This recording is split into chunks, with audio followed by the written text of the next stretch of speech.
আসসালামু আলাইকুম। Hello everyone, কী অবস্থা, কেমন আছেন? আশা করছি আল্লাহ তাআলার রহমতে খুবই ভালো আছেন। আমিও আল্লাহর রহমতে খুবই ভালো আছি। তো বরাবরের মতো আপনাদের মাঝে চলে আসলাম নতুন আরও একটি ভিডিও নিয়ে। আজকের ভিডিওর টপিক হচ্ছে কবুতর আপনার কী কারণে খায় না বা কবুতর কেন খায় না।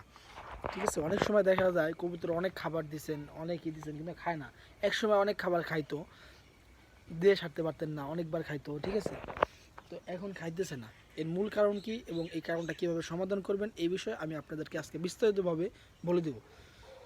তো ভিডিওটি সম্পূর্ণ দেখতে থাকবেন এবং ভিডিও শেষে আপনাদের জন্য ছোট্ট একটি টিপস থাকবে, যে টিপস ফলো করলে আপনারা খুব সহজে কবুতরে সফল হতে পারবেন কবুতর পালন করে।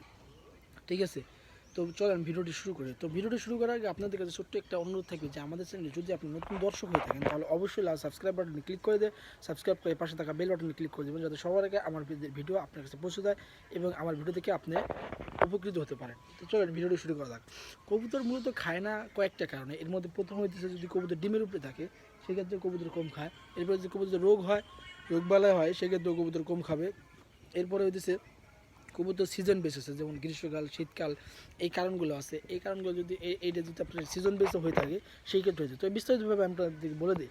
কবুতরের ডিমের উপরে আসলে কবুতর কেন কম খায়, কারণ কবুতর তখন ওমের উপরে থাকে বা তা দেওয়ার উপরে থাকে, সেক্ষেত্রে আপনার খাবার খুবই কম খায়। ঠিক আছে, একটা যায় বাইরে হয়, আরেকটা খায়, আরেকটা ওম দেয় বা তা দেয়। ঠিক আছে, এরপর হচ্ছে রোগবালাই, কারণ কবুতর অনেক সময় জ্বর হয়, অনেক সময় ঠান্ডা লাগে, মানে এরকম সমস্যা আছে। ঠিক আছে, বা এই আপনার খাবার অরুচি থাকে অনেক সময়। তো সেই ক্ষেত্রে আপনার কবুতরগুলো খায় না, খাওয়ার হয় আপনার কবুতর খাইতে চায় না। ঠিক আছে, তো এই বিষয়ে আপনারা খেয়াল রাখবেন যে কবুতর কেন খায় না, এই রোগবালাই হয়েছে কিনা। কবুতর কেন খায় না এই বিষয়টা দেখার আগে আপনারা দেখবেন আগে কবুতর রোগবালাই আছে কিনা। ঠিক আছে, এটা দেখবেন। এরপরে হচ্ছে আপনার কবুতরের জ্বরের একটা ব্যাপার আছে, যে জ্বর হলে কবুতরের, যেমন মানুষের যেমন জ্বর হলে খাবার অরুচি হয়ে যায় এরকম। তো সেক্ষেত্রে আপনারা কী করবেন সে বিষয়ে আমি একটু পরে বলবো। আরেকটা হইতেছে, আপনার কবুতরের সকালের দিকে যদি আপনার পান্তা ভাত খান সেক্ষেত্রে কিন্তু আপনার কবুতরগুলো ঠান্ডা লাগবে আর খাইতে পারবে না, দুপুর দিকে খাইতে পারবে না।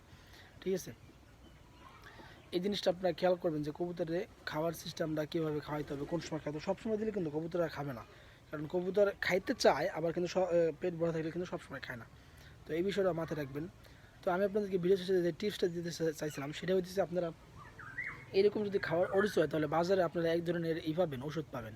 ওটা আপনি যদি ডাক্তার বিশেষজ্ঞদের কাছে পরামর্শ নেন বা ডাক্তারের কাছে পরামর্শ নেন, সেক্ষেত্রে আপনারা সেই ওষুধটা দিয়ে দেবে। ওই ওষুধটা আপনি নিয়মিত করে যদি প্রতিদিন খাওয়ান, নিয়মিত 15-20 দিন খাওয়ান, সেক্ষেত্রে আপনার ওই কবুতরে 20 দিন 10 দিন খাওয়াইলে হয়ে যাবে, আপনার কবুতরে এটা সলভ হয়ে যাবে। তো যদি ভিডিওটা ভালো লেগে থাকে, আপনার উপকারে লেগে থাকে, তাহলে অবশ্যই সাবস্ক্রাইব করবেন এবং পাশে থাকা বেল বাটনে ক্লিক করে দেবেন, যাতে পরবর্তীতে সবার আগে আমার ভিডিও আপনার কাছে পৌঁছে যায় এবং আমার ভিডিও দেখে আপনি উপকৃত হতে পারেন। তো দেখা হচ্ছে পরবর্তী ভিডিওতে। আল্লাহ হাফিজ।